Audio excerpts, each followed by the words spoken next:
I'm sitting in Maya's hospital office, watching my wife pace back and forth in her scrubs, and I realize her hands are shaking. Not from nerves. Maya doesn't get nervous before procedures anymore, not after 12 years of practice, but from rage. She's holding a patient file she hasn't opened yet, gripping it so hard her knuckles have gone pale. The name on the tab reads Chen, Richard. My father. They don't know it's me yet, Maya says, her voice tight and controlled in that way that means she's about 3 seconds from throwing something. The intake nurse used my full name, Dr. Maya Akoy. Your mom wrote down on the family history form that they don't have any children. She says it like she's reading lab results. Clinical, detached, but I can hear everything underneath. I look at the file in her hands, then at the photo on her desk.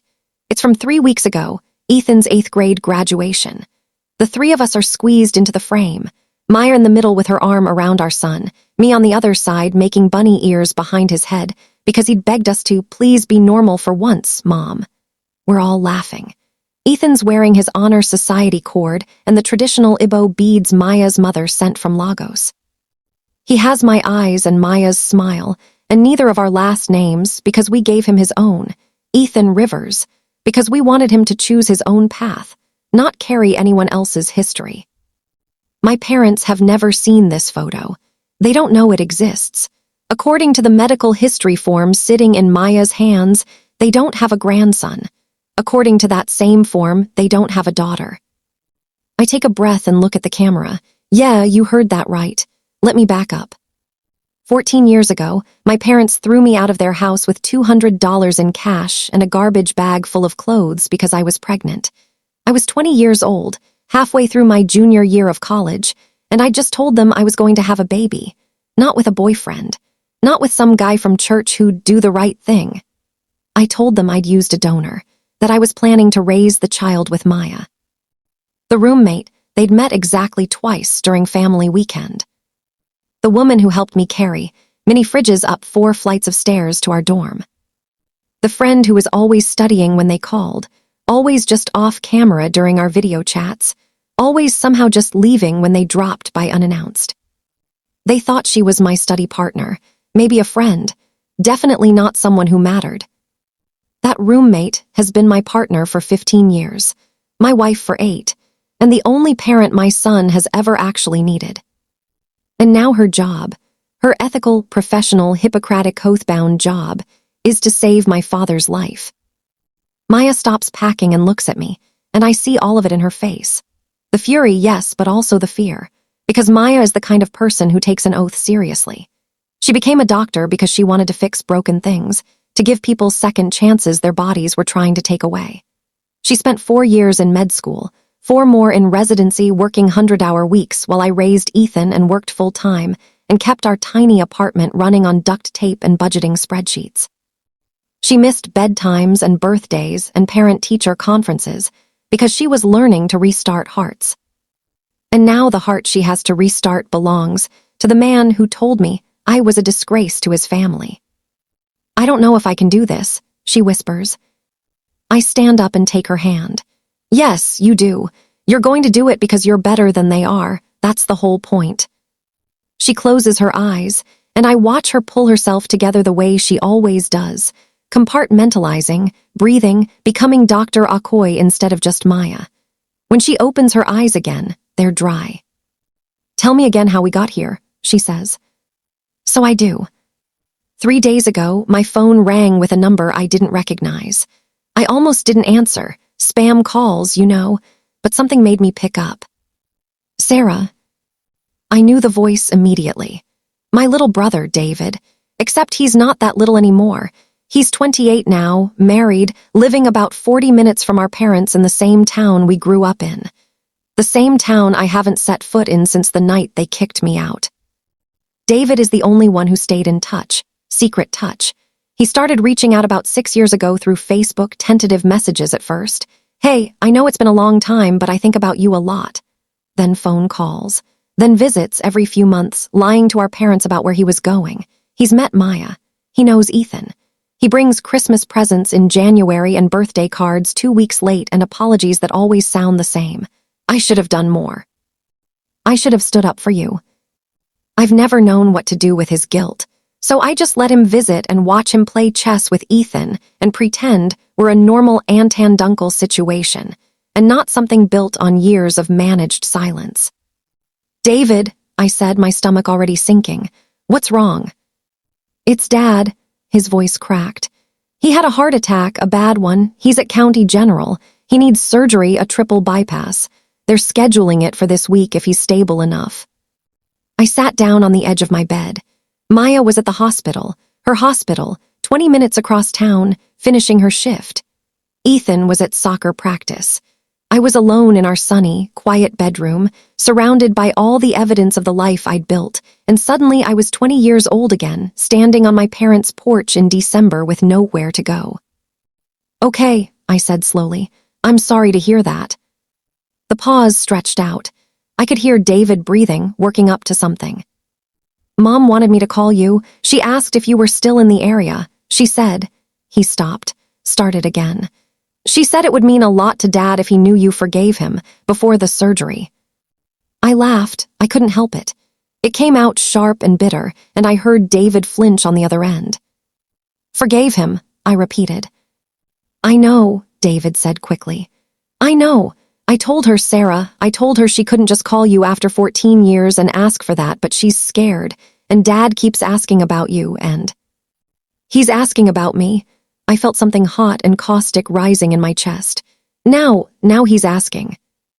"I'm sorry, I shouldn't have called. I just thought you should know." "Does he want to apologize?" I cut in.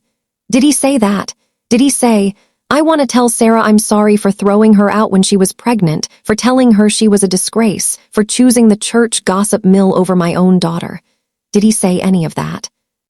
Silence. That's what I thought. I should have hung up. I meant to hang up, but David's voice stopped me. "Sarah, wait. There's something else.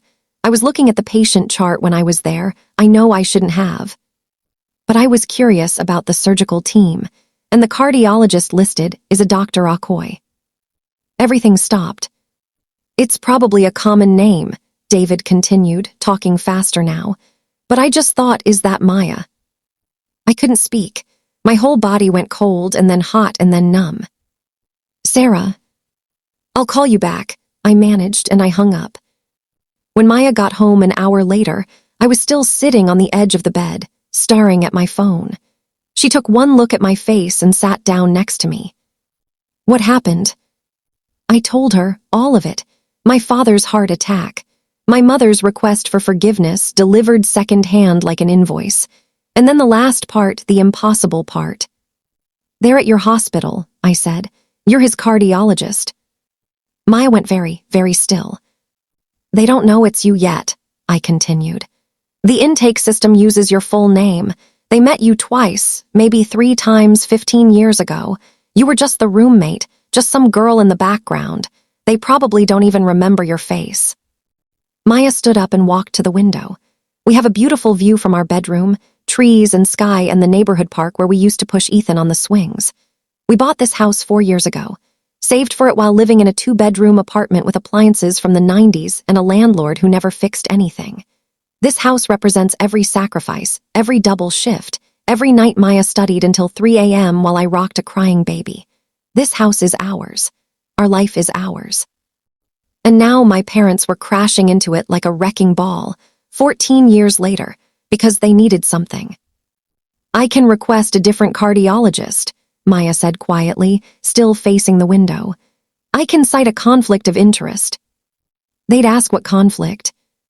I'd tell them the truth, that Richard Chen is my wife's father, that he disowned her when she was 20 and pregnant with our son, that I haven't spoken to him since. That would mean outing me to them. She turned around. Would that be so bad? Let them know. Let them see what they threw away. I thought about it. I'd imagined this moment 1,000 different ways over the years. Sometimes I fantasized about showing up at their church, successful and happy, shoving my beautiful life in their faces. Sometimes I imagined them begging for forgiveness and me coldly refusing. Sometimes I imagined nothing at all, because the scar tissue was too thick to feel anything underneath. But I never imagined this. I never imagined holding their life in my hands, or rather, in Maya's hands. I don't know, I said. I need to think. We thought. We talked. We stayed up until 2 a.m., sitting at the kitchen table with tea going cold in our mugs, running through scenarios. Maya looked up the ethics guidelines. Could she treat a patient with whom she had a personal conflict? Technically, yes, as long as she disclosed it and the patient consented. But disclosure meant revealing the relationship. Revealing the relationship meant my parents would know I was alive, that I'd been here the whole time, that I was married to a woman, that they had a grandson. What do you want? Maya finally asked. Forget them. Forget what's fair or right or ethical. What do you need? I looked at her across the table. This woman who drove 4 hours through a snowstorm to pick me up from my parents' porch, who held my hand through labor when I was terrified, who sang Igbo lullabies to a baby who wasn't biologically hers, and loved him so fiercely it rewrote my understanding of what family means. I want them to know, I said. I want them to see what they lost. Not because I need their approval, I don't, not anymore, but because I'm tired of being erased. I'm tired of being the secret, the dead daughter, the mistake. Maya reached across the table and took my hand. Then let's make sure they see. I need to take you back further. I need you to understand how we got here. Not just the phone call from David, not just the heart attack, but all of it. The whole impossible, painful, beautiful arc of how a girl from a strict religious family fell in love with her roommate and built a life her parents never could have imagined. I grew up in a house where love had conditions. It's hard to explain unless you've lived it. My parents weren't monsters. They didn't hit us. They provided for us, good school district, piano lessons, family dinners every night at 6. My mother volunteered at church. My father was a deacon. We looked perfect in the Christmas card photos they sent out every year, all of us in coordinating outfits, smiling in front of the fireplace. But underneath all that performance was a very clear message.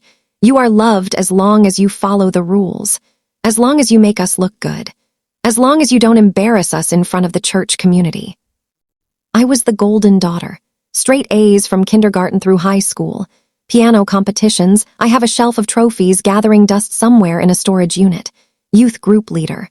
Volunteered at the church food bank. Got into a good state school on a partial academic scholarship. My parents loved to talk about me at church functions. Sarah's pre-med, going to be a doctor someday. We're so proud.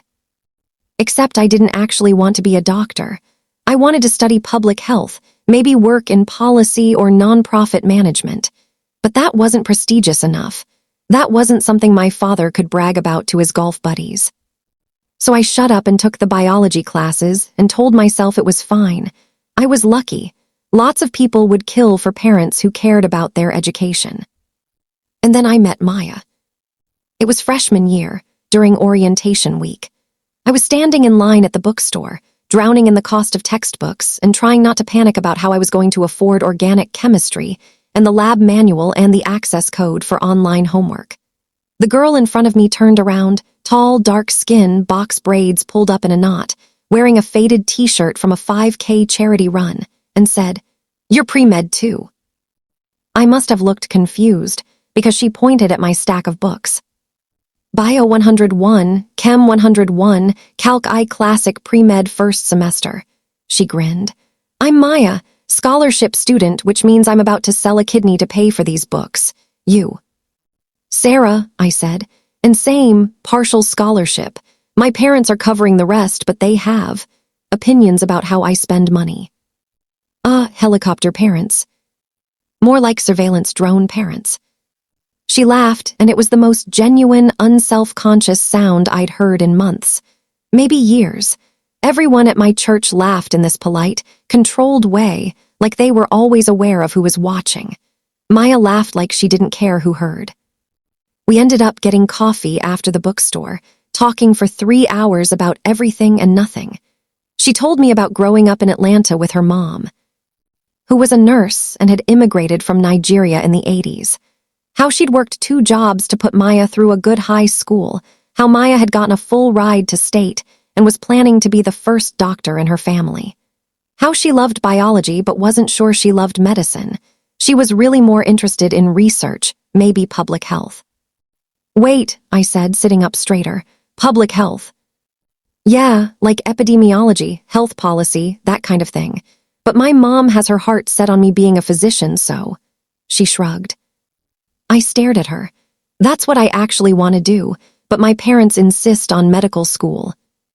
We looked at each other, and something clicked. Some recognition of shared experience, of being daughters carrying other people's dreams. Well, Maya said, maybe we can figure it out together. We became inseparable after that. Study partners, yes, but also friends in a way I'd never really had before. Maya was herself, completely, unapologetically herself. She didn't perform for anyone.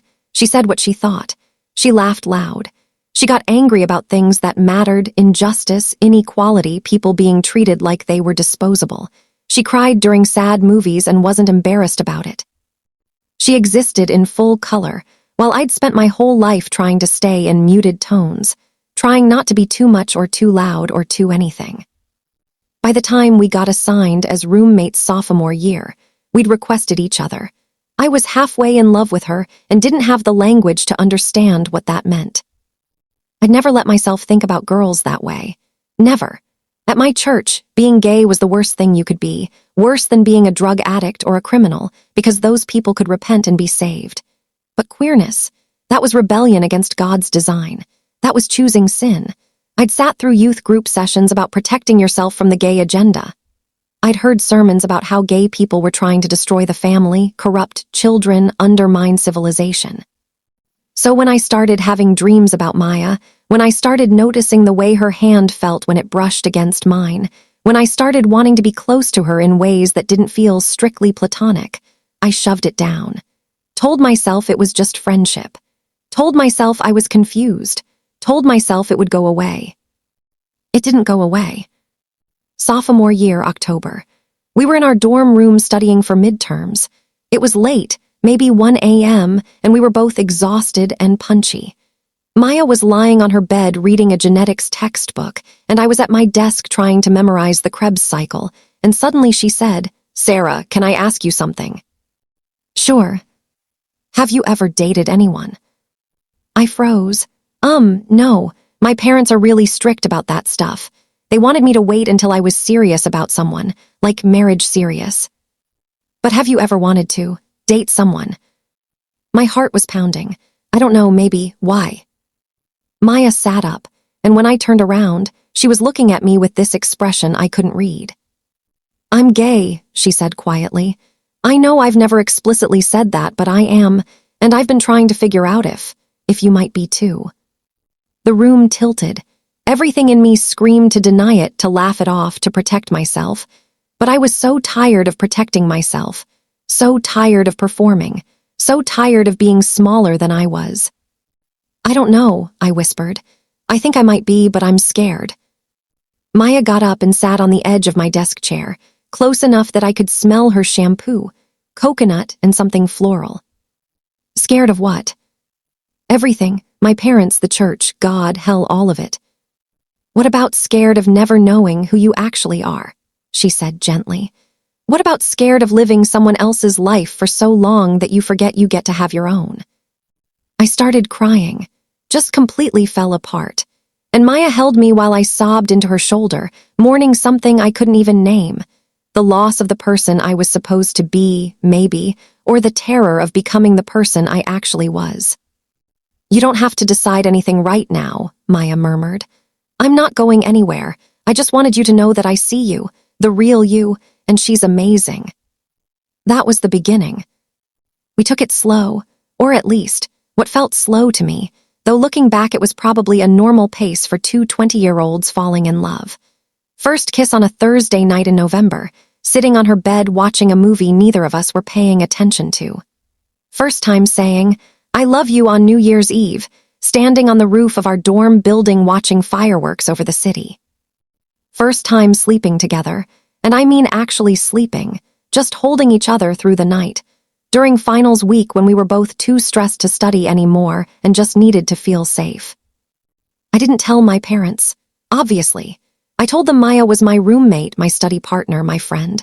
When they came for family weekend that spring, I introduced Maya as my roommate and watched my mother assess her in about 3 seconds. Not white, not from their church, too confident, too opinionated, and file her away as unimportant. My father shook her hand and immediately forgot her name. Maya thought it was funny at first. "I'm like a secret agent," she joked, hiding in plain sight. But it hurt her too. I could tell. The way my mother looked through her instead of at her. The way my parents talked about my future, who I'd marry someday, what kind of wedding I'd have, how many grandchildren I'd give them, while Maya sat right there, invisible. "You don't have to keep me a secret forever," she said one night during junior year. We were lying in bed in our apartment. We'd moved off campus, got a tiny one-bedroom that cost too much but was asterisk ours asterisk. "I know your parents are complicated, but eventually." "I know," I said. "I will. I just need to finish school first, get financially independent, then I'll tell them everything." Everything. I kissed her, everything. But then we made a choice that sped up the timeline in a way neither of us expected. We started talking about kids. It started hypothetically. If we ever had kids, what would we name them? Would we raise them with religion, public school or private? But gradually became more concrete. We both wanted children. We both wanted a family. And Maya said something that changed everything. "Why wait? We're always waiting, waiting to be done with school, waiting to have enough money, waiting for the right time. But there's never a perfect time. And if we want this, if we really want to build a life together, why not start now?" She was right. I was tired of waiting. Tired of putting my real life on hold while I performed the acceptable version for my parents. So we did our research. Found a donor anonymous through a clinic, scraped together the money. I was the one who wanted to carry first. Maya would go to med school, and we'd figure out the timing for her later. I got pregnant on the second try. I was 20 years old, halfway through junior year, and I was going to have a baby with the woman I loved. I was terrified and exhilarated, and so hopeful. I really believed that once my parents saw how happy I was, once they met their grandchild, once they understood that this was real and good and not some phase or rebellion, they'd come around. Maybe not immediately. Maybe it would be hard at first, but eventually they'd choose love. They'd choose me. I was so naive. I underestimated how much their religion meant to them, how much their reputation in the church mattered, how deeply they believed that queerness was a sin and that I was choosing to destroy my soul. And I underestimated how quickly a parent's love can turn to rejection when you stop being the child they wanted and become the person you actually are. I was 12 weeks pregnant when my mother found the prenatal vitamins. It was winter break, sophomore year. I'd come home for Christmas because not coming would have raised questions I wasn't ready to answer. Maya stayed at school.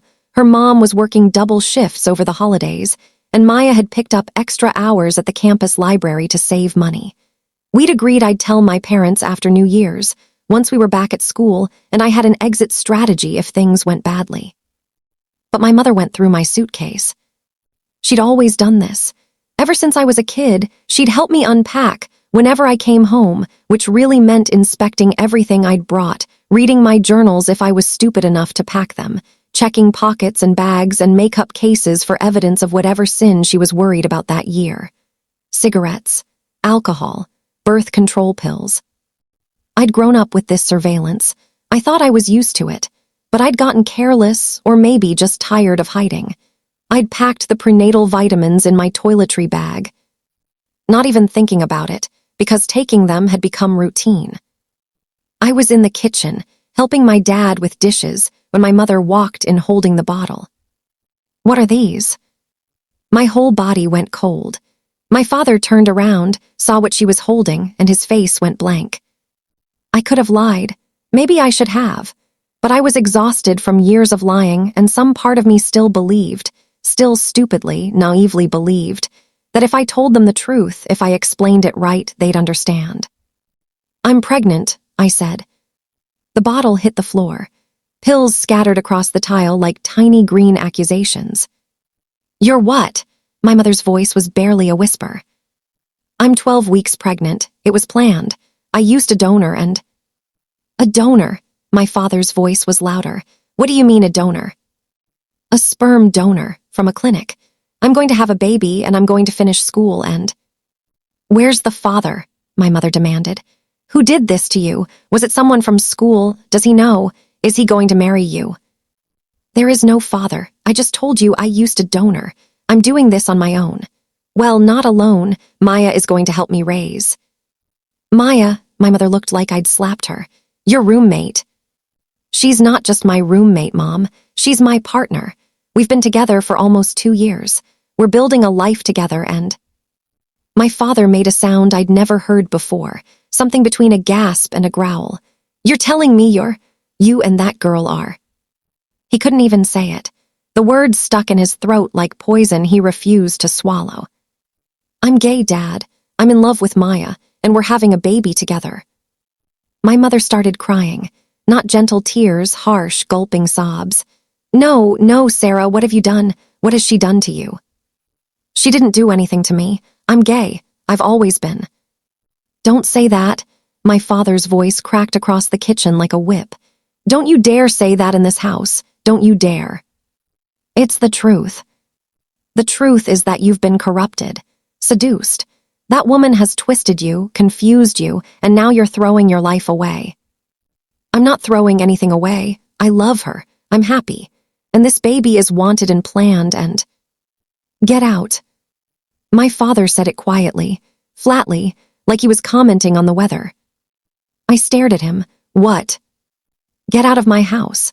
If you want to destroy your life, if you want to spit in God's face and disgrace this family, you won't do it under my roof. Richard, my mother started, but he held up his hand. She's made her choice. She can live with the consequences. Dad, please. You have until tomorrow morning. Pack your things. I'll give you some money to get started, but I won't watch you do this. I won't enable this sin. My mother was still crying, but she didn't argue. She didn't defend me. She just stood there, tears streaming down her face, and watched my father dismantle my life in 3 sentences. I tried one more time. Mom.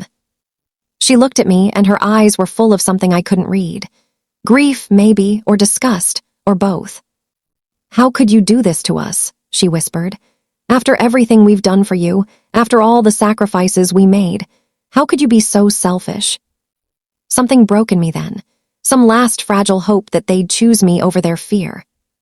Selfish, I heard my voice shaking. I'm selfish. I'm building a family with someone I love, and you're throwing me out because it doesn't look like the family you imagined. Who's actually being selfish here? My father's face went red. You will not speak to your mother that way. You have until morning. I suggest you call your friend to pick you up. He walked out of the kitchen. My mother followed him, still crying. I stood there alone, surrounded by scattered prenatal vitamins, and felt the life I'd known ending. I called Maya at 11 that night. She answered on the first ring. She'd been waiting, worried because I hadn't texted. They know, I said, and my voice broke. Maya, they know everything, and they're kicking me out. I'm coming, she said immediately. Pack whatever you can. I'm leaving right now. It's an 4-hour drive, and it's snowing. I don't care. I'm not leaving you there. Pack. I'll be there by morning.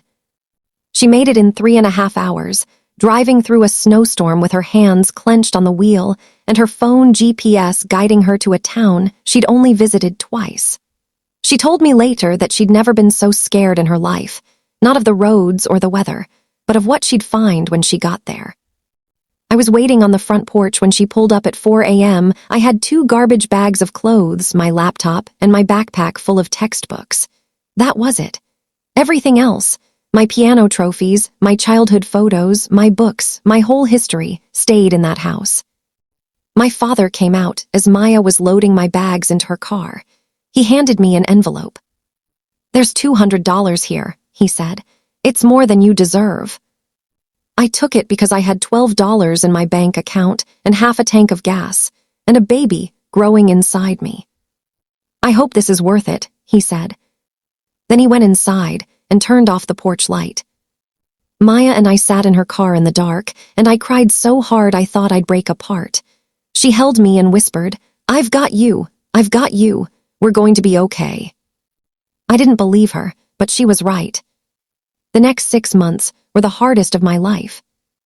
We lived in a one-bedroom apartment near campus that cost $800 a month, which might as well have been $8,000. Maya was still in school full-time, finishing her biology degree. I'd planned to continue with my classes, but that lasted exactly 2 weeks. I couldn't focus. I was grieving and pregnant and broke and terrified. I kept having panic attacks in the middle of lectures. I'd see someone who looked like my mother in the grocery store and have to leave my cart and hide in the bathroom. I dropped out at the end of January. Maya tried to talk me out of it. "You're so close, Sarah. Just 2 more years, we can make it work." But I couldn't. I couldn't sit in classrooms learning about a future I no longer believed in while my present was falling apart. And we needed money, desperately, immediately. So I got a job. Actually, I got 3 jobs. First was waitressing at a diner near campus. Morning shift, 6 to 2, 5 days a week. The manager knew I was pregnant and didn't care as long as I could carry the plates. I made minimum wage plus tips, which on good days was $70, on bad days was $20. I learned to smile through nausea, to carry 4 plates at once even when my back screamed, to laugh at creepy comments from middle-aged men because they tipped better when you played along. Second was phone customer service for an insurance company. Remote work, evening shift, 7 to 11. I sat in our tiny apartment with a headset on, helping people file claims and explaining coverage policies I barely understood myself. The pay was $9 an hour. My supervisor never saw my face, never knew I was pregnant, never knew I was sometimes crying while I put them on hold. Third was online tutoring. Whenever I could grab hours, weekends, early mornings, gaps between shifts. High school kids needing help with biology and chemistry. $10 to $15 an hour depending on the subject. Maya worked too. She had a work-study position in the biology lab, plus tutoring, plus weekend shifts at a coffee shop. Between us, we were pulling in maybe $2,000 a month. Rent was $800. Utilities another $150. Food, gas, my pregnancy medical bills, even with Medicaid, it all evaporated faster than we could earn it. We ate a lot of rice and beans, a lot of pasta with butter and salt. We learned which grocery stores marked down produce at night, which food banks were open when, which churches gave away free meals, no questions asked. Maya's pride took a beating at first. She'd worked so hard to get out of poverty, and here we were poor again. But she adapted. We both did. I was so tired, all the time. Bone-deep exhaustion that no amount of sleep could touch. First trimester nausea that stretched into the second trimester, made worse by stress and the smell of diner grease. I'd come home from my morning shift and collapse on our bed, just a mattress on the floor, we couldn't afford a frame, and Maya would find me there when she got home from class. She never complained, not once. She'd rub my feet and tell me about her day. She'd quiz me on baby development facts she'd learned. "Did you know the baby can hear your voice now? You should talk to them." She'd make me eat even when I didn't want to, standing over me with a bowl of soup and that firm, loving look that meant I'm not arguing about this. The pregnancy got harder as I got bigger. By the 3rd trimester, I couldn't waitress anymore, couldn't stand for 6-hour shifts, couldn't carry heavy trays. I had to quit the diner and pick up more phone work, but those hours were competitive. Some weeks I only got 15 hours. Some weeks we had to choose between electricity and groceries. Maya was applying to medical schools during all of this, taking the MCAT while working 30 hours a week and taking care of me, studying at 2 a.m. after her coffee shop shift while I slept with her hand on my enormous belly. She got into 3 programs. She chose the one with the best financial aid. Still not enough. She'd be drowning in loans, and deferred for a year so she could work full-time and save up while I had the baby. I kept thinking about my parents, how easy it would be to call them, to apologize, not because I was sorry, but because we needed help. We needed money and health insurance and someone to watch the baby while we worked and went to school. We needed family. But Maya always knew when I was thinking about it. "We don't need them," she'd say. "We have each other, that's enough." It didn't feel like enough, but it had to be. Ethan was born on a Tuesday in August. 7 pounds, 3 ounces, healthy and perfect and screaming his lungs out. Maya was the one who cut the cord. The one who held him first, actually, because I was so exhausted I couldn't lift my arms. The nurse asked, "Is Dad in the waiting room?" And Maya said, "I'm the other parent," and the nurse just nodded and wrote it down and handed Maya our son. There was no one in the waiting room. No grandparents, no family, just us. Maya's mom flew in a week later, used her credit card to buy a last-minute ticket from Atlanta, brought us a suitcase full of baby clothes and groceries, and cash she couldn't afford to give. She stayed for 5 days, cooking and cleaning and holding Ethan while Maya and I slept. She didn't entirely approve of us, I could tell. She was Catholic, traditional, had imagined a different life for her daughter. But she showed up anyway. "You're family now," she told me before she left. "That means something." My parents didn't know their grandson existed. I'd blocked their number, changed my address in the system, disappeared from their lives as completely as they'd disappeared from mine. Sometimes I'd imagine telling them, imagine their faces if they knew they had a grandson. Would they care? Would they want to meet him? Or would they just see him as evidence of my sin? I didn't want to know the answer.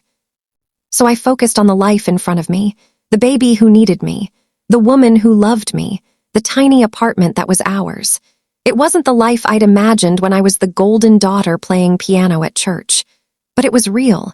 It was mine. And slowly, molecule by molecule, it started to feel like enough. And then, 14 years later, I'm sitting in Maya's office watching her hold my father's patient file, and all of that history comes crashing back. She goes to the first appointment 2 days after David's call. I stay home.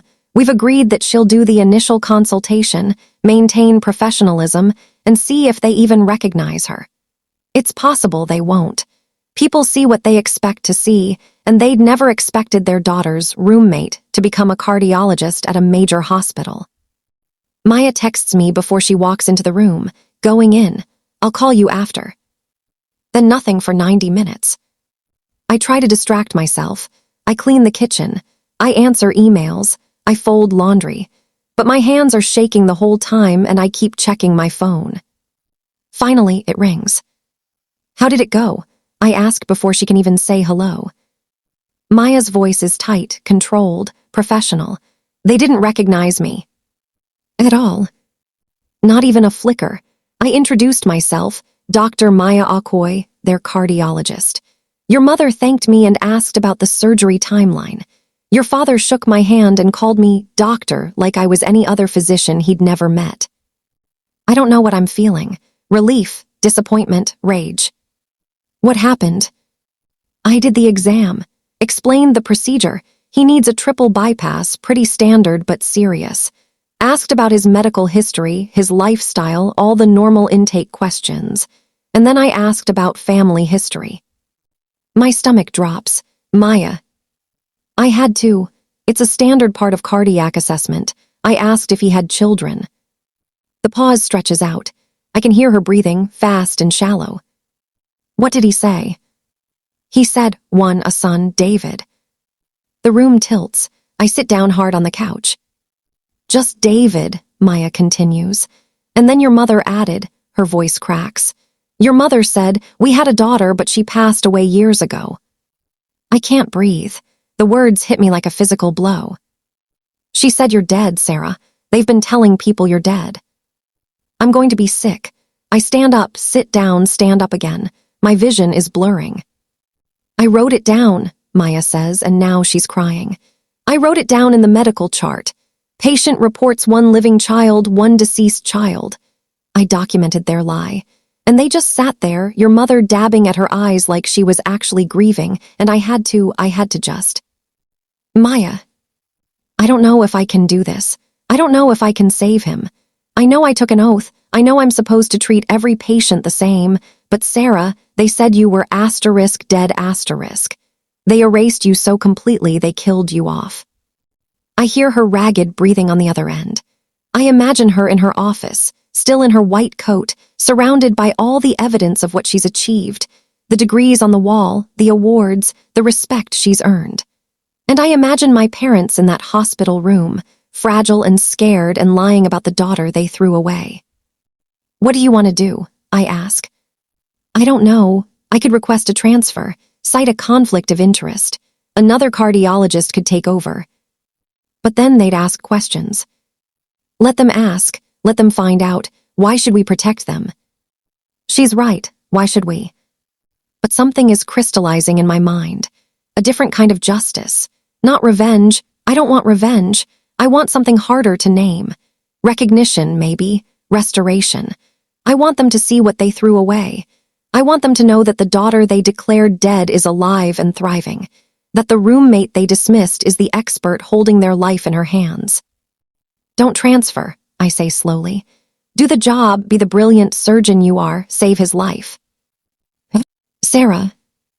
And then, when he's recovering, when they're vulnerable and grateful and asking to see family, that's when we tell them. Tell them what? Everything, that I'm alive, that we're married, that they have a grandson, that you're not just their doctor, you're their daughter-in-law. Let them sit with that. Let them realize that the woman who saved his life is the same woman they thought wasn't worth acknowledging. Maya's quiet for a long moment. Are you sure? She finally asks. Once we do this, we can't take it back. I'm sure. I'm so tired of being dead, Maya. I'm tired of being the secret. I want them to know. Not because I need their approval, I don't. But because I need them to see the cost of what they did. I need them to see what they lost. Okay, Maya says. Okay, then that's what we'll do. We're quiet for a moment, both of us processing what we've just decided. Maya. Yeah. I love you for all of it, for every single piece of this. I hear her breath catch. I love you too, always. When we hang up, I sit in our living room, our beautiful home with its family photos and Ethan's soccer trophies and the life we built from nothing, and I think about my mother's words. She passed away years ago. Well, I'm about to come back from the dead. That night, Maya and I barely sleep. We lie in bed staring at the ceiling, holding hands, running through scenarios. What if they have a medical emergency and she has to make a split-second decision? Will her anger cloud her judgment? What if they find out mid-surgery and try to refuse her care? What if this all blows up in our faces and Maya's reputation gets damaged, her career threatened, because she didn't disclose the conflict of interest from the beginning? By 3 a.m., we're sitting at the kitchen table with chamomile tea. Neither of us is drinking. We need help, Maya says. We can't figure this out alone, we're too close to it.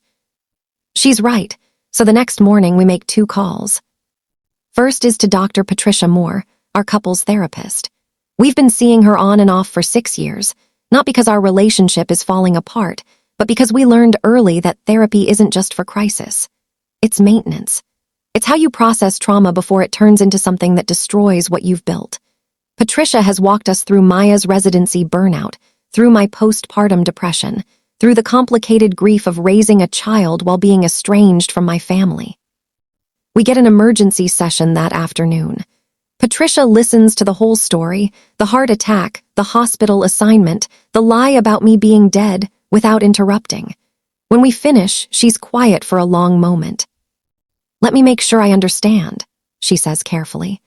Maya, you're currently assigned as the cardiologist for Sarah's father, a man who disowned his daughter 14 years ago, who has never met his grandson, and who is apparently telling people Sarah is deceased.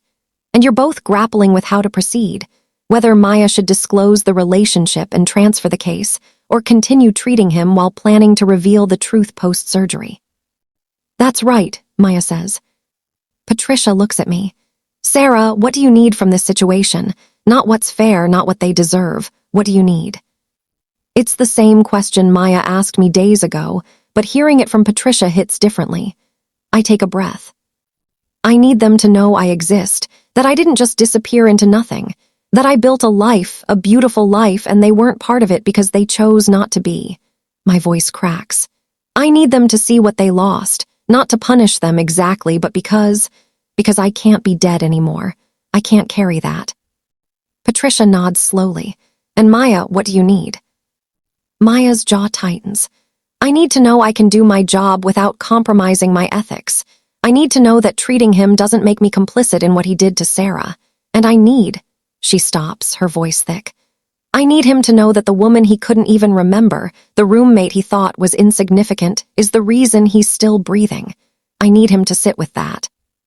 That sounds like anger, Patricia says gently. It is anger. I'm furious. I've been furious for 14 years and I thought I'd processed it, but seeing them in that hospital room, listening to them erase Sarah like she never existed. Maya's hands are shaking. I wanted to walk out. I wanted to refuse the case and let someone else save him. And that terrifies me because I'm not supposed to be that person. I'm a doctor. I took an oath. Patricia leans forward. The Hippocratic Oath doesn't require you to be emotionless, Maya. It requires you to do no harm. And from what you've told me, you've been providing excellent care. You did a thorough exam, you've explained the risks, you're planning a sound surgical approach. Your personal feelings haven't compromised your medical judgment. Not yet, Maya says quietly. Then the question is, will they? Can you perform this surgery, which is high risk and requires absolute focus, while carrying this emotional weight? Maya closes her eyes. I don't know. Then maybe the answer is to release some of that weight before the surgery, which means disclosure, telling them the truth. But the ethics, Maya starts. Patricia holds up a hand. Let me be clear. Ethically, you're allowed to treat family members or people you have a personal relationship with, as long as that relationship doesn't impair your medical judgment and the patient consents. The issue here is that your connection to the patient is through his estranged daughter, whom he doesn't know is your wife. That's unusual, but it's not necessarily an ethics violation. However, she pauses. If you're worried about your judgment being impaired, or if you think the emotional toll is too high, you have every right to request a transfer. What about after? I ask. If Maya does the surgery and then we tell them, can that backfire? Patricia considers. It could. They might feel deceived. They might complain to the hospital. But honestly, Sarah, they'd have very little ground to stand on. Maya hasn't lied. She hasn't concealed a direct conflict of interest. She's not your asterisk doctor. She's not treating you, and her relationship to you doesn't prevent her from providing competent care to your father. If anything, the deception is on their side. They're the ones who lied about having a daughter. That lands hard. They lied, not us. I think you should also consult a lawyer, Patricia adds. Just to be safe. Make sure you understand the legal landscape before you make any moves. Our second call is to Jennifer Park, a law school friend of mine from the one semester I lasted in pre-law before switching to healthcare administration. She's now a healthcare attorney specializing in medical malpractice and ethics disputes. We meet her for coffee the next day, and she listens with the same careful attention Patricia did. Then she pulls out a legal pad and starts making notes.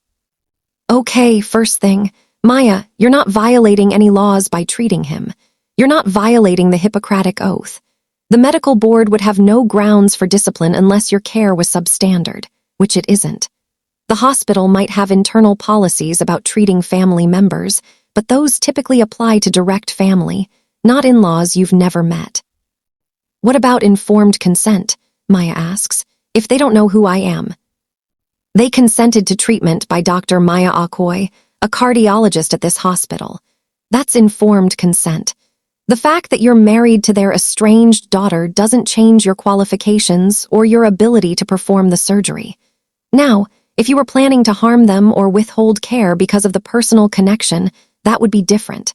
But you're not. What happens if we tell them after the surgery and they freak out? I ask. Jennifer taps her pen against the pad. They could file a complaint with the hospital. The hospital would investigate, but honestly, they'd probably find that Maya acted appropriately. They could theoretically sue for emotional distress or some kind of fraud, but they'd have a very weak case. How are they damaged? Maya saved his life. They received excellent care. The fact that they're uncomfortable with who provided that care isn't actionable. So we're legally protected, Maya says slowly. I'd say so, yes, but Sarah, Jennifer turns to me. I want you to think about what you're walking into emotionally. These are people who rejected you at your most vulnerable, who told others you were dead. Confronting them is your right, absolutely, but it's also going to rip open some old wounds. Are you ready for that? Am I ready? I don't know, but I know I can't keep living as a ghost. I have to do this, I say. I've spent 14 years being erased. I need them to see me. Jennifer nods. Then I'd recommend you document everything. Keep records of when Maya disclosed what to whom, save any communications with the hospital, and if there's a confrontation, try to have a witness, just to protect yourselves. We will, Maya says. As we're leaving, Jennifer pulls me aside. Sarah, I know I'm your lawyer right now, but I'm also your friend, so I'm going to say this as a friend. You don't owe them anything. Not forgiveness, not a relationship, not even an explanation. If you decide to walk into that hospital room and tell them the truth, make sure you're doing it for you*, not for them. I hug her. Thank you. That night, Maya and I talk to Ethan.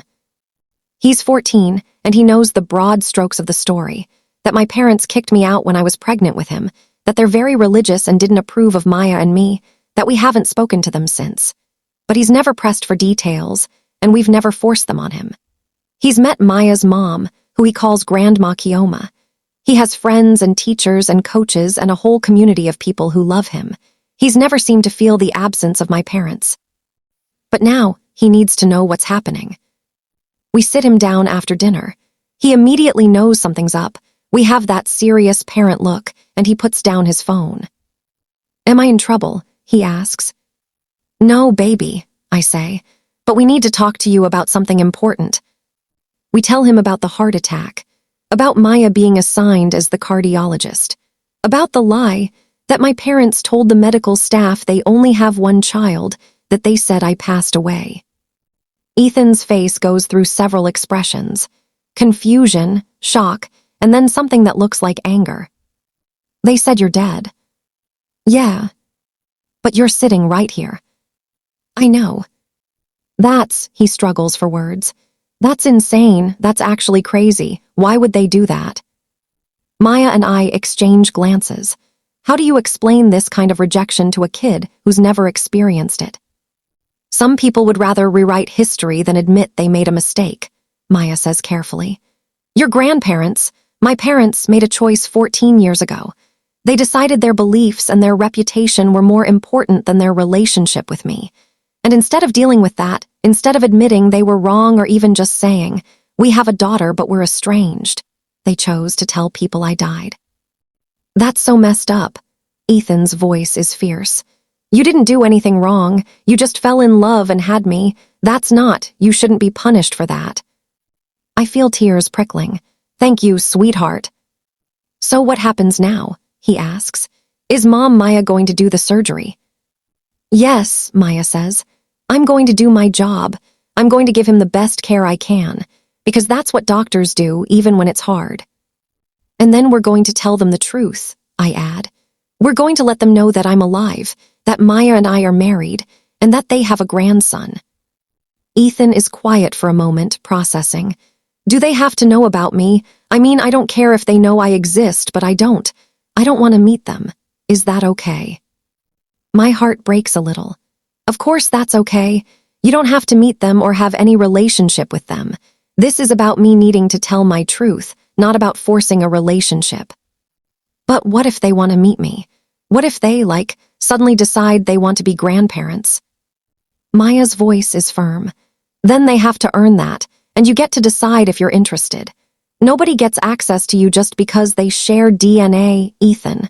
Family is the people who show up, who love you, who choose you every day. Your grandparents didn't do that for your mom, so they don't automatically get you. Ethan nods, then looks at me with those eyes that are so much like mine. Mom Sarah, can I ask you something? Anything. Why do you care if they know?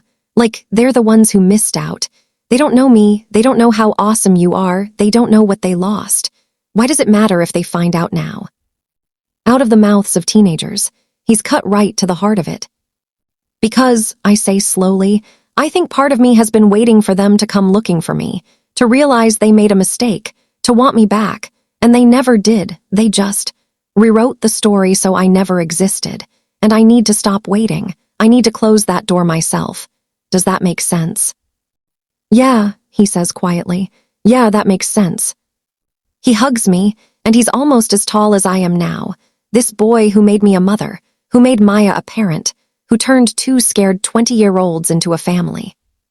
For what it's worth, he says into my shoulder, I think they're idiots. You're the best mom ever, both of you. I hold him tighter. Love you, kiddo. Love you too. After he goes to his room, Maya and I sit on the couch, and I feel something settling in my chest. Clarity, purpose. We're really doing this, I say. We're really doing this, Maya confirms. And then we start planning. Maya goes back for the second pre-surgery appointment 3 days later. This time, she's armed with intention. She's going to plant seeds, little hints, references that might trigger recognition or at least discomfort. I wait at home again, but this time Ethan sits with me. He's doing homework at the kitchen table, but I can tell he's distracted, watching me pace. Mom, you're going to wear a hole in the floor, he says. Sorry. I sit down, stand up, sit down again. My phone buzzes. Maya, going in now, wish me luck. Me, you've got this, I love you. 45 minutes later, she calls. How did it go? I ask immediately. Interesting. Maya's voice has an edge to it, not quite satisfaction, but something close. I pushed a little harder this time. Tell me everything. Okay, so I went in to review the pre-op instructions. What he can and can't eat before surgery, medications he needs to stop, all the standard stuff. They were both there again. Your mom doing all the talking, your dad looking weak and scared, and I decided to get personal. How personal? I mentioned you, not by name, but I mentioned my wife. My heart stutters. What did you say? I was explaining the recovery timeline, and I said something like, I understand how stressful this is. My wife and I just went through something similar with her grandmother. Major cardiac surgery is frightening for the whole family. Your mother perked up a little, trying to be polite, and asked, Oh, you're married. I can picture it perfectly. My mother's polite mask, the way she'd ask just to be courteous, not because she actually cared. And I said yes. Told her we've been together for 15 years, married for 8, that we have a 14-year-old son. Maya, my voice is barely a whisper. What did she do? She smiled, just this tight little smile, and said, How nice. Like I'd told her about a new recipe I tried. No recognition at all. Your father asked about the surgery date. He didn't remember, didn't make the connection. 15 years together, married for 8, a 14-year-old son. Sarah, the math is right there. You got pregnant 15 years ago. We've been together exactly that long. Our son is exactly the age that baby would be now, and they didn't even blink. I don't know what I'm feeling. Part of me hoped they'd figure it out, that some spark of recognition would hit. The other part is almost relieved that the reveal is still ahead of us, still under our control. What else happened? I kept pushing. I mentioned that I went state, same school as them, same years. Class of 2010, which is when you would have graduated if you'd stayed. Your mother said David went there too, and I just nodded and let that sit. Then, Maya pauses. Then I circled back to the family history, the cardiac risk factors. Oh no. I had to, Sarah. It's medically relevant. So I said, You mentioned in the last appointment that you had a daughter who passed away. I'm sorry to bring it up again, but for family history purposes, I need to know. When did she pass? And was there any cardiac history we should be aware of? I close my eyes. Hearing Maya refer to me in past tense, even clinically, even as part of the strategy, feels like being buried alive. Your mother went stiff. She said it was a long time ago, that you were very young, that there were no cardiac issues they were aware of. And then she said, Maya's voice drops. She said, We don't like to talk about it, it's too painful. The room is spinning.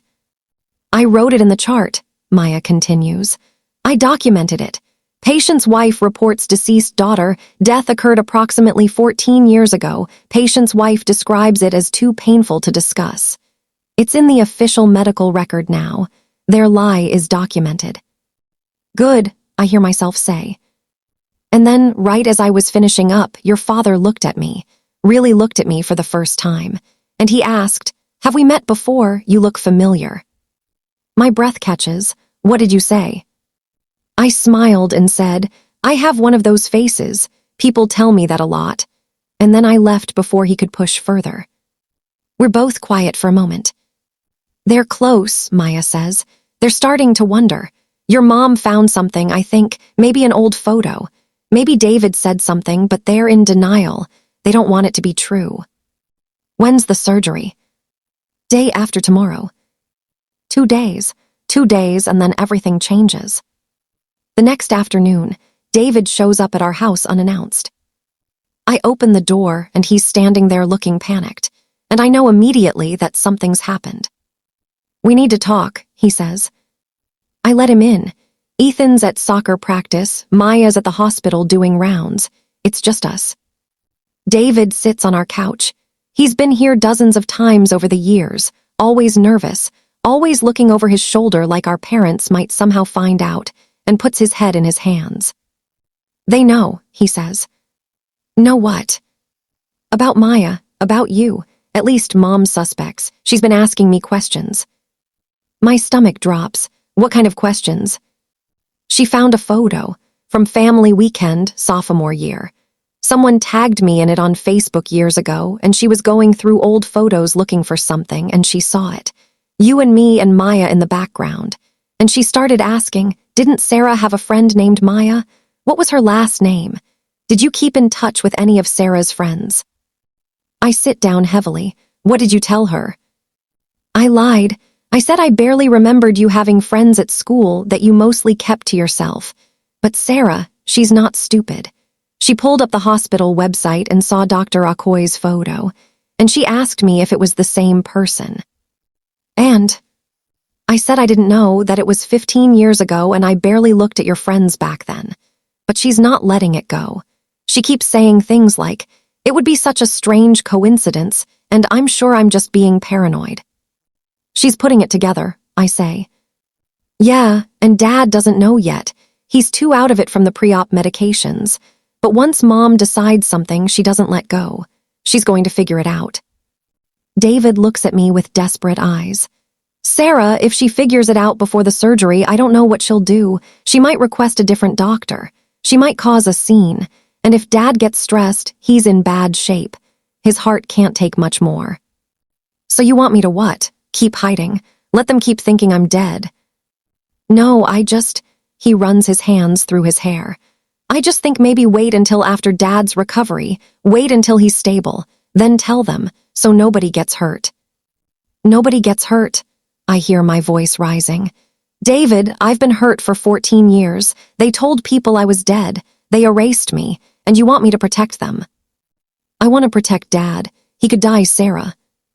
He could have died 14 years ago, and he would never have known he had a grandson. That was his choice. His choice to throw me out. His choice to cut me off. His choice to tell people I'm dead instead of admitting he has an estranged daughter. I'm not responsible for his stress levels.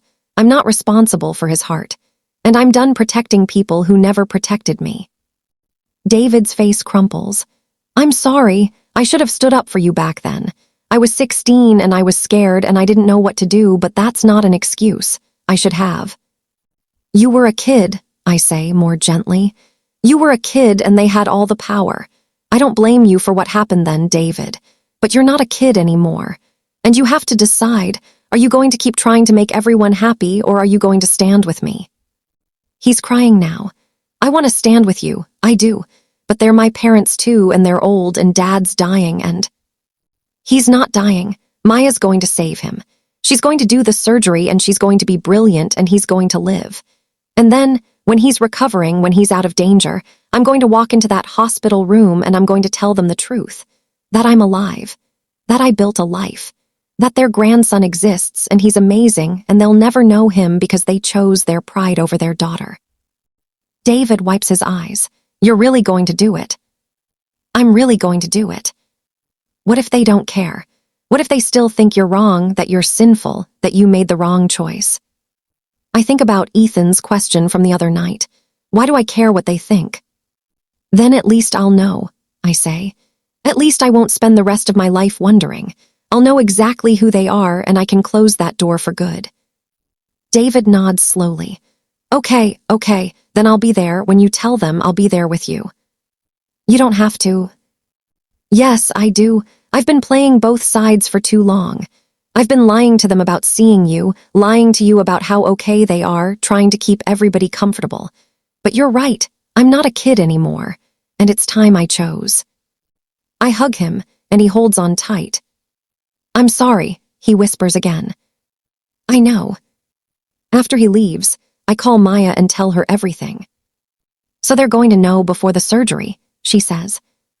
Maybe, or maybe my mom will keep lying to herself. Either way, it doesn't change the plan. No, Maya agrees. It doesn't change the plan. The plan, the surgery, is tomorrow. Maya will save my father's life, not because he deserves it, not because of who he is, but because that's who she is. Because she took an oath. Because she's better than he is. And then I'm going to show up.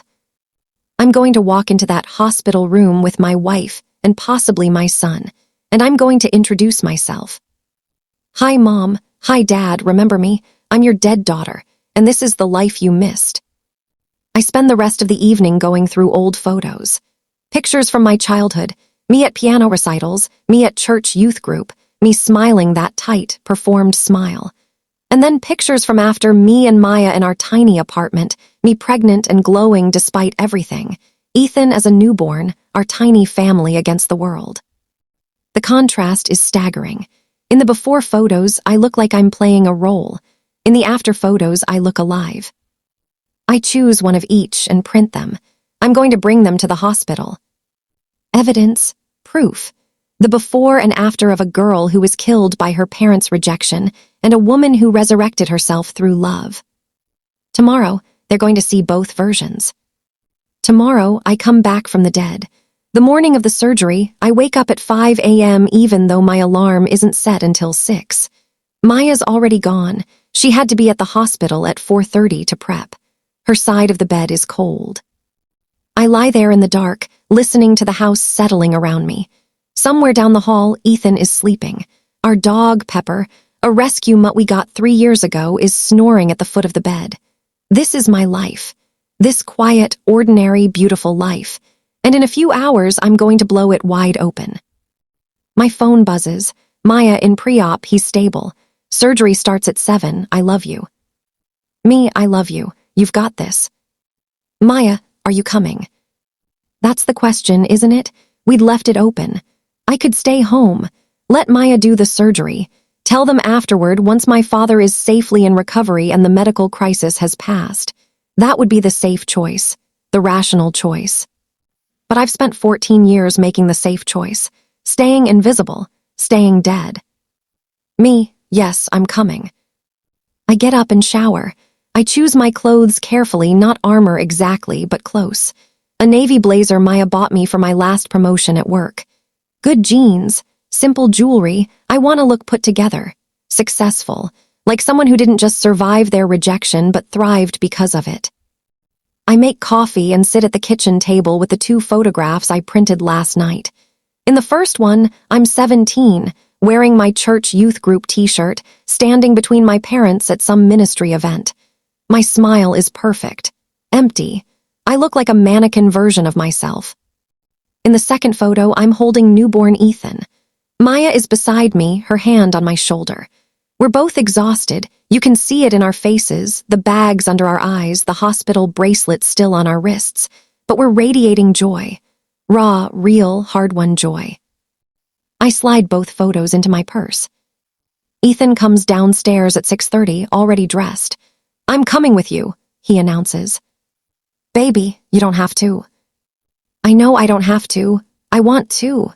He pours himself cereal with the casual confidence of a teenager who's made up his mind. You're my mom. You shouldn't have to do this alone. I have Maya. Maya's doing surgery. She can't hold your hand. I can. I feel tears prickling. When did my son become so brave? Okay, thank you. We drive to the hospital mostly in silence.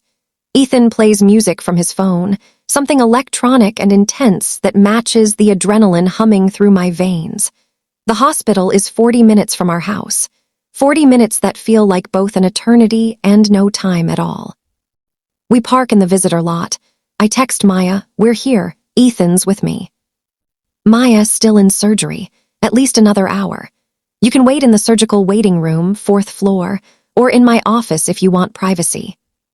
Me, your office. I can't sit in a waiting room right now. Ethan and I take the elevator to the 7th floor where the cardiology offices are. I've been here before, back when Maya first joined this hospital, back when we were celebrating her finally finishing her fellowship and landing this position. The hallways smell like antiseptic and floor polish.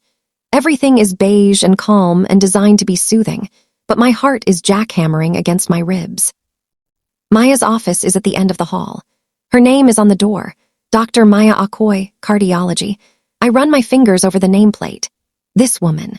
This brilliant, fierce, loving woman who drove through a snowstorm to rescue me when I was 20, who worked 2 jobs while going to medical school, who became a mother to a child she didn't have biological claim to and loved him as completely as if she'd carried him herself. My parents met her twice and forgot her. Now she's the person keeping my father alive. The irony is so sharp it could cut. Ethan and I settle into Maya's office. He does homework. I pace. I check my phone compulsively.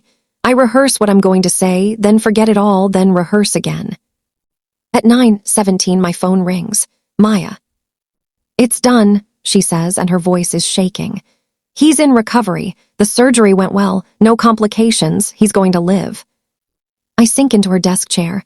"How are you?" "I don't know yet. Ask me in a few days." She takes a shaky breath. "That was the hardest surgery I've ever done, Sarah. Not technically, it was actually pretty straightforward. But the whole time, all I could think about was how he broke your heart, and I had to put his back together. I had to hold his actual heart in my hands and repair it, and the whole time I was thinking about what he did to you." "But you did it." "I did it because it's my job, because I don't get to choose who deserves to be saved." Her voice cracks. "But God, Sarah, I wanted to choose. Just for a second, I wanted to walk away and let someone else do it." "But you didn't, because you're a better person than he is. That's the whole point." She laughs, but it sounds more like a sob. "I need to finish the post-op notes and check on him in recovery, but he'll be moved to a private room in about an hour. Your mom is in the surgical waiting room. They told her everything went well. She's probably crying with relief right now." The image of my mother, relieved that her husband survived, makes something hot and acidic rise in my throat. She gets to be grateful. She gets to have him back. While I've spent 14 years with a father-shaped hole in my life. "I'm going to see him," I say. "Once he's in his room, I'm going to do this." "I'll be there," Maya promises. "As soon as I can. Don't go in without me, okay?" "Okay." We hang up. Ethan is watching me with those knowing eyes. "Grandpa made it through surgery," I tell him. "That's good, I guess." "Yeah." "Are you scared to see them?" I think about it. I'm terrified, but I think I'd regret it forever if I didn't do this, if I let them keep thinking I'm dead. "You're the bravest person I know," Ethan says quietly. "I'm really not." "Yes, you are. You left everything. You built a whole life from nothing. You raised me while working 3 jobs. You kept going even when it was hard. That's brave, Mom." I cross the room and hug him, and he hugs me back. And I think about how we don't get to choose the family we're born into, but we do get to choose the family we become. At 10:45, Maya texts, "He's in room 412. Your mom is with him. He's awake but groggy. I'm on my way down." This is it. Ethan stands, ready. "No, but let's go anyway." We meet Maya outside the elevator on the 4th floor. She's still in her surgical scrubs, her hair pulled back, her face exhausted but determined. She takes my hand. "You sure about this?" she asks. "No, yes, I don't know, but I'm doing it anyway." We stand outside room 412 for a long moment. I can hear voices inside, my mother's voice, soft and murmuring, a nurse checking vitals, the beep of monitors. I knock. The voices stop. The door opens and a nurse pokes her head out. "Yes." "I'm here to see Richard Chen," I say, and my voice sounds steadier than I feel. "Are you family?" Maya steps forward. "I'm Dr. Akoy, the surgeon, and this is my wife, Sarah, Mr. Chen's daughter." The nurse's eyes widen slightly. Clearly, my mother hasn't mentioned having a daughter, but she's professional. Of course, come in. She opens the door wide, and we step inside. The room is small, private, full of medical equipment. My father is in the bed, propped up at an angle, with IVs running into his arms and monitors tracking his heart rate, his oxygen, his blood pressure. He looks old. That's the first thing I notice. He looks so much older than I remember. Gray hair, thin face, the hollows of serious illness. He looks fragile. My mother is sitting in the chair beside his bed, and when she sees me, her face goes white. Sarah. My name in her mouth is a question, an accusation, a prayer. Hi, Mom. She stands up so fast the chair scrapes backward. What, how? My father's eyes are trying to focus. The pain medication makes him slow, confused. Patricia, who?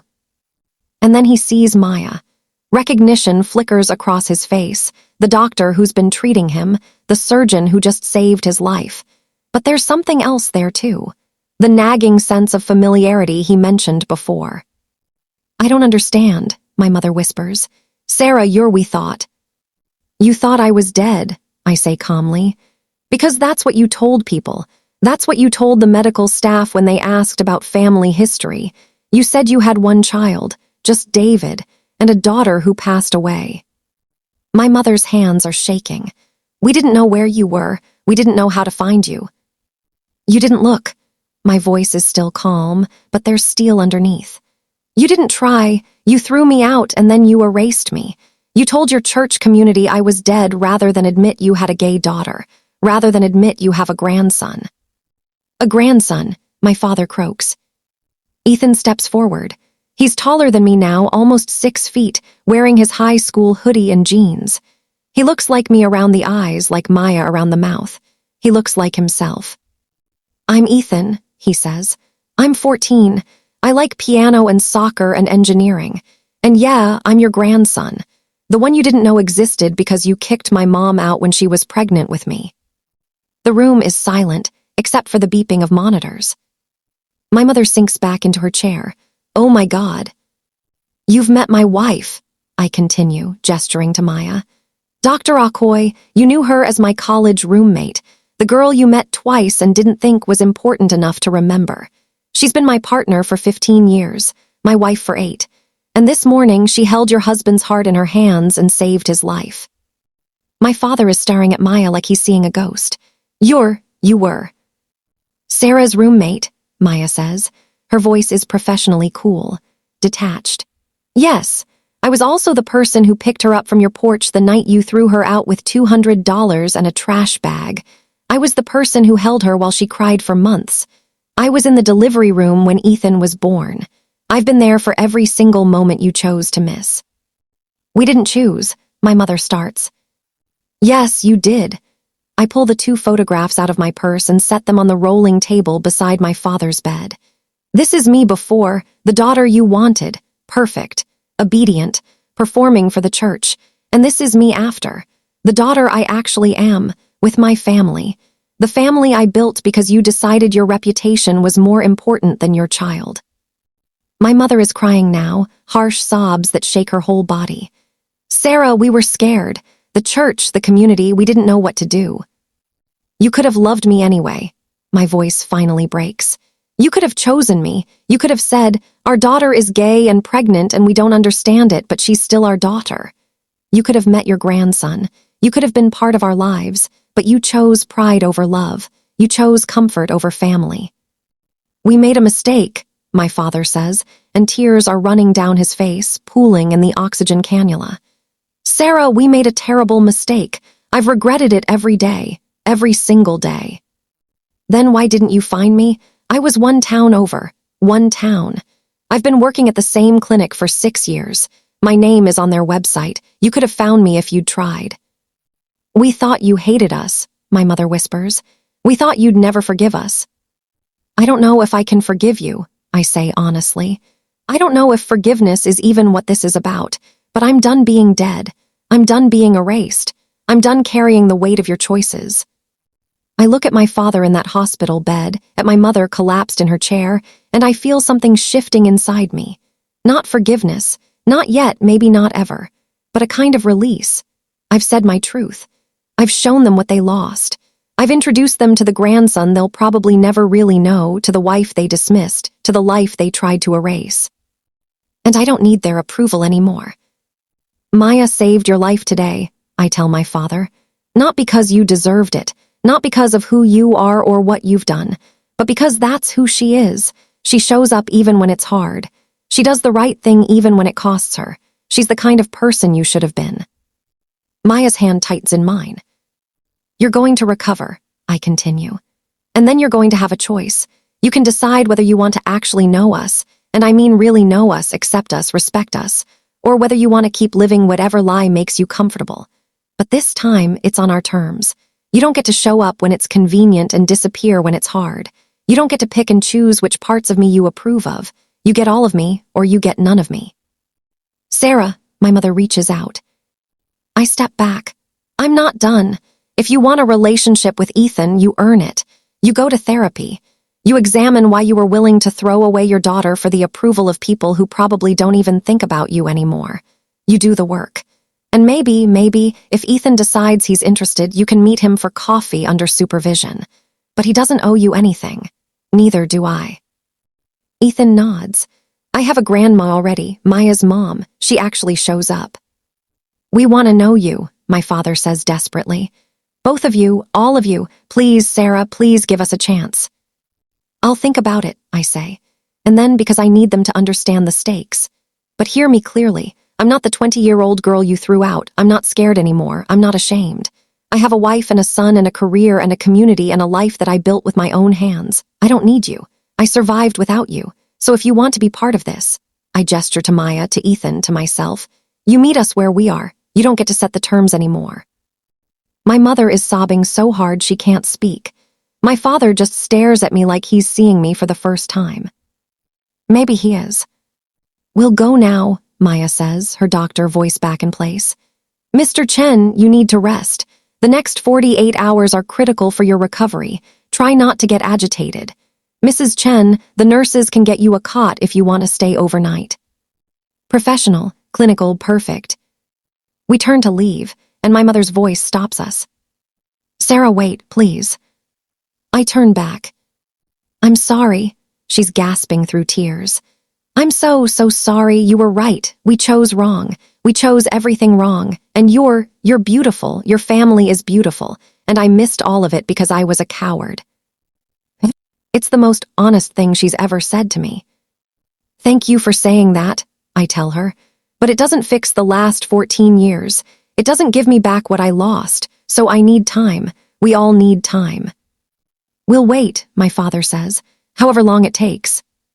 I nod once, and then Maya, Ethan, and I walk out of that hospital room. The door closes behind us, and I can hear my mother's muffled crying through the wall. We make it to the elevator before my knees give out. Maya catches me, and Ethan grabs my other arm, and we stand there in the hallway while I shake apart and come back together. You did it, Maya whispers into my hair. You did it, baby. You told them. They know. You're not dead anymore. I'm not dead anymore, I repeat, and it feels like the truest thing I've ever said. The next 48 hours are strange and suspended. My father's recovery progresses normally, good vitals, no complications, everything tracking the way it should. Maya checks on him professionally, briefly, and reports back to me. My mother hasn't left the hospital. David has been there, shuttling between his parents and texting me updates I didn't ask for but am grateful for anyway. Maya takes 3 days off. She'd already scheduled them for post-surgical recovery time, and we hole up at home. We sleep late. We watch trashy TV. We take Pepper for long walks. Ethan goes back to school and comes home with stories about normal teenage drama that feel like a balm after the intensity of the hospital confrontation. Everyone's talking about how I have secret grandparents who didn't know I existed, he reports at dinner on day 3. I'm kind of famous now. How do you feel about that? Maya asks. He shrugs. It's weird, but also kind of cool. Like, my life is interesting. Most of my friends have boring, normal families. I have a grandma in Nigeria, a grandma who pretended my mom was dead, and two moms who are kind of badass. Kind of, I raise an eyebrow. Okay, very badass. We get the first official communication from my parents on day 5. A letter, handwritten, delivered via David because they don't have my address. Dear Sarah, Maya, and Ethan asterisk. We don't know how to begin to apologize for the pain we've caused. We've spent the last few days in prayer and reflection, and we're starting to understand the magnitude of what we did. We didn't just make a mistake, we committed a profound betrayal. We rejected our daughter when she needed us most. We missed 14 years of her life and our grandson's life because we were more concerned with appearances than with love. We're going to start therapy, as you suggested, both individual and marriage counseling. We want to understand how we became people who could do what we did. We want to do the work to become people worthy of a second chance. We understand that you need time and space. We understand that Ethan may never want a relationship with us, and that's his right. We understand that we broke something that may never be fully repaired. But we also want you to know we love you, Sarah. We always loved you, even when we were too broken and scared to show it. We see you now, truly see you, and we're in awe of the woman you've become, the family you've built, the strength you've shown. We're so sorry we weren't there for it. We're so sorry for all of it. Please let us know if there's any possibility of reconciliation, on your terms. We'll wait as long as it takes. With love and deepest regret, asterisk. Mom and Dad. I read it 3 times. Maya reads it over my shoulder. Ethan doesn't want to read it and I don't push. What do you think? I ask Maya. I think they're saying the right words. Whether they can follow through is another question. Do I respond? Do you want to? I think about it for a long time, and then I write back, short and clear. Thank you for your letter. I appreciate the apology and the commitment to therapy. I'm willing to consider supervised contact in the future, but I need at least 3 months of space first. Please don't contact me directly. David can be our intermediary. I'll let you know when and if I'm ready to take the next step. Sarah. It's not warm, it's not forgiving, but it's honest, and it leaves the door open just a crack. 6 months later, I'm sitting in a coffee shop across from my mother. It's neutral territory, a cafe halfway between our town and theirs, public enough that I feel safe, quiet enough that we can actually talk. Maya's at the hospital, but she knows where I am and I have my phone on the table. Ethan is at home by choice. He's not ready to meet them yet, and I've told him he never has to if he doesn't want to. My mother looks different. Older, yes, but also softer somehow. Less rigid. She's wearing jeans and a simple sweater instead of the stiff church lady dresses I remember.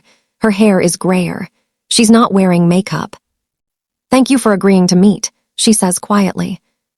I'm not sure what this is yet, I tell her. I'm not sure what we're doing.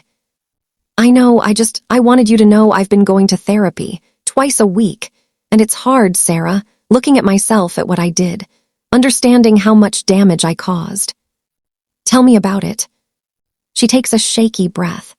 I was raised to believe that love was conditional, that God's love was conditional, that if you stepped out of line, if you weren't perfect, you'd be rejected. And I internalized that so deeply that when you told me you were gay and pregnant, all I could think was that you'd crossed a line I couldn't uncross, that I had to reject you to stay in God's good graces. That's not love, Mom. That's control.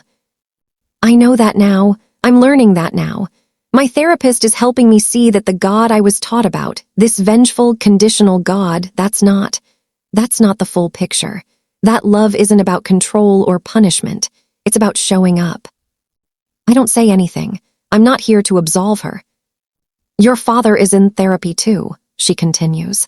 He's struggling more than I am. He's very ashamed. He wants to meet Ethan, but he's terrified that Ethan will hate him. Ethan doesn't hate him. Ethan doesn't really feel anything about him. You're strangers. You're just people who hurt his mom. She flinches. That's fair. We sit in silence for a moment. The cafe is busy around us. People ordering lattes, typing on laptops, having normal conversations about normal things. We're the only ones having this conversation. Can I ask you something? I say. Anything. Why did you tell people I was dead? Why not just say we were estranged? My mother's eyes fill with tears. Because it was easier. Because saying you were estranged would have led to questions. Why? What happened? Whose fault was it? And I couldn't face those questions.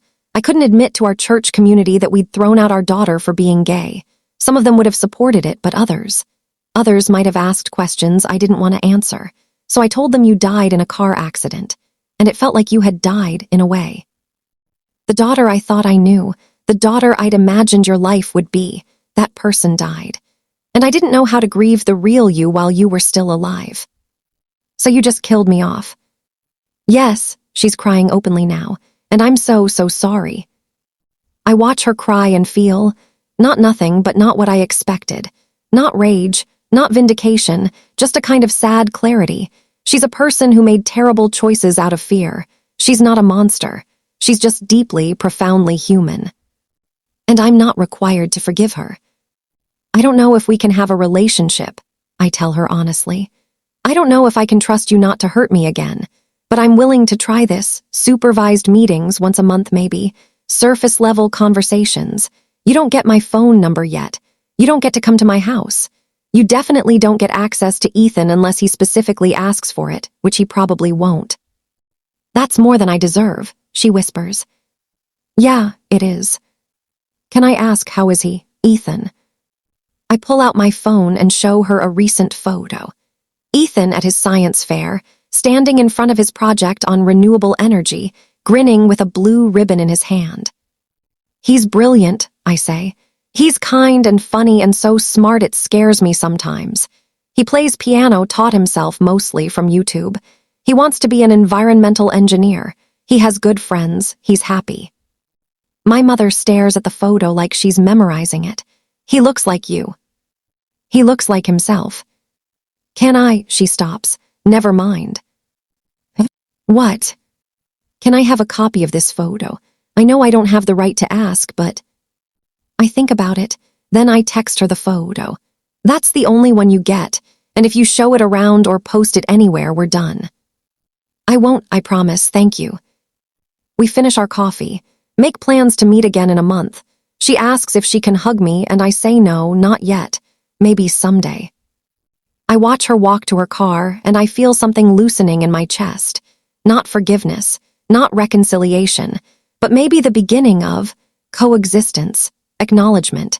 The understanding that she's my mother and she failed me, and both of those things can be true forever. When I get home, Maya and Ethan are making dinner. Maya's attempting to teach Ethan how to make her mother's jollof rice, and they're arguing about spice levels and laughing. How was it?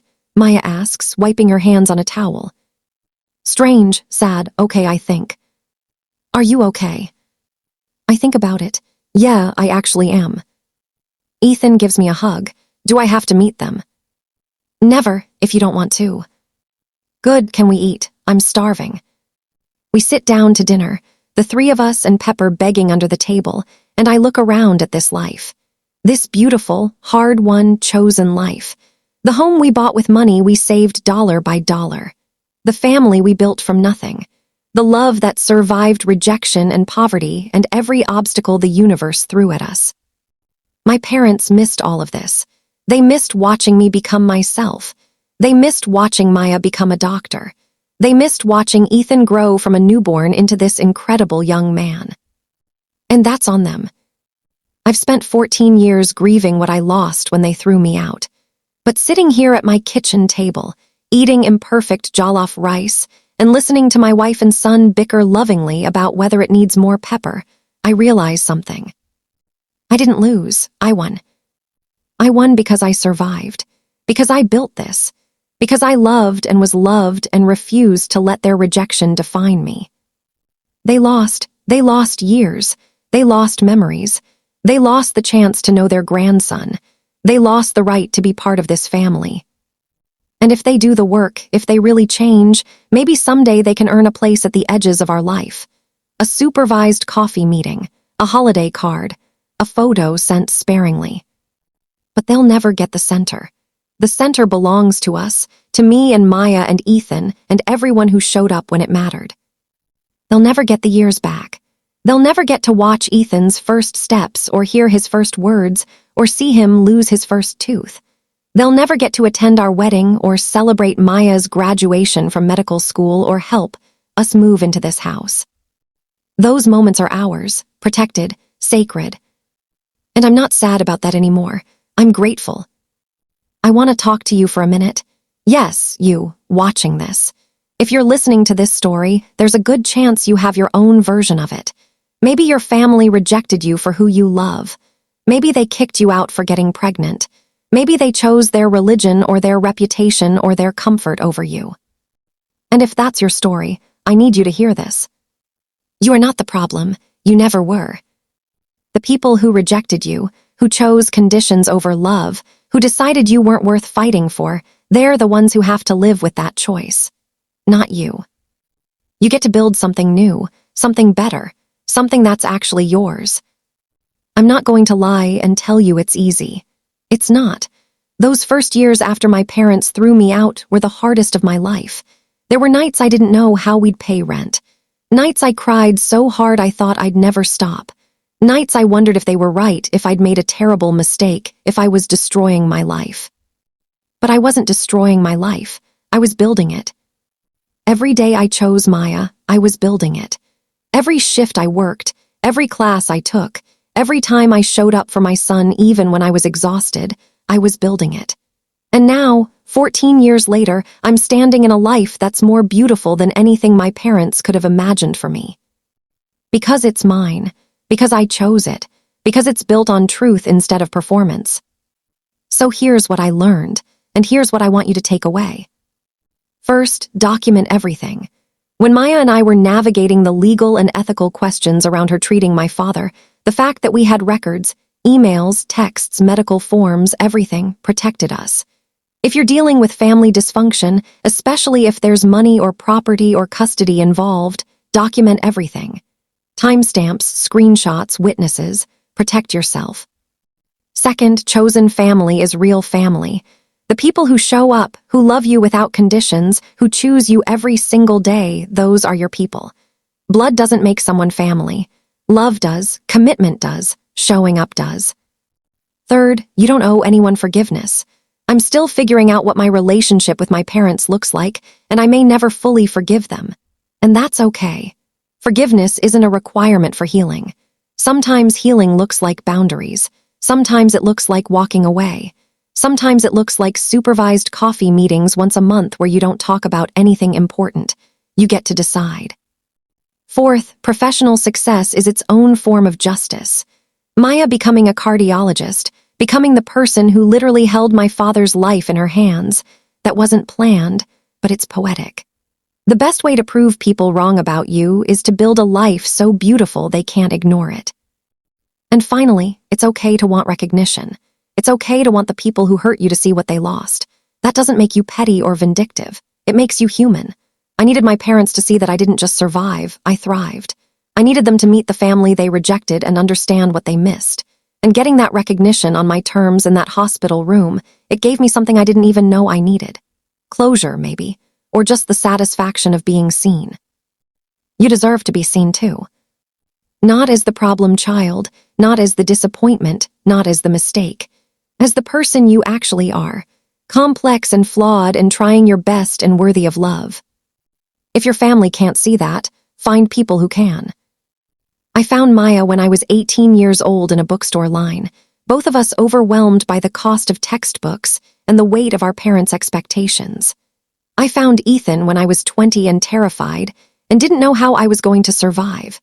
I found therapists and friends and Maya's mother and a whole community of people who saw me and loved me anyway. You can find that too. It won't look like what you imagined. It'll be harder and messier and more beautiful than anything you planned, but it'll be yours. And that's worth everything. So let me know, where are you watching from? Are you building your own chosen family? Have you had to set boundaries with people who were supposed to love you unconditionally? Drop your story in the comments. I read every single one, and I promise you, you're not alone in this. If this story resonated with you, if it made you feel seen or gave you hope, or just reminded you that survival is possible, hit that like button. Subscribe if you haven't already. And share this with someone who needs to hear it, someone who's struggling with family rejection, someone who's building a life from scratch, someone who needs to know that being disowned isn't the end of the story. It's just the beginning of a different one. A better one. One that you get to write yourself. I'm Sarah. This is my family, Maya, Ethan, and everyone who chose to show up. And we're not going anywhere. Thank you for listening. Thank you for being here. And remember, you're not dead. You're not erased. You're not forgotten. You're alive. You're here. You matter. And that's enough.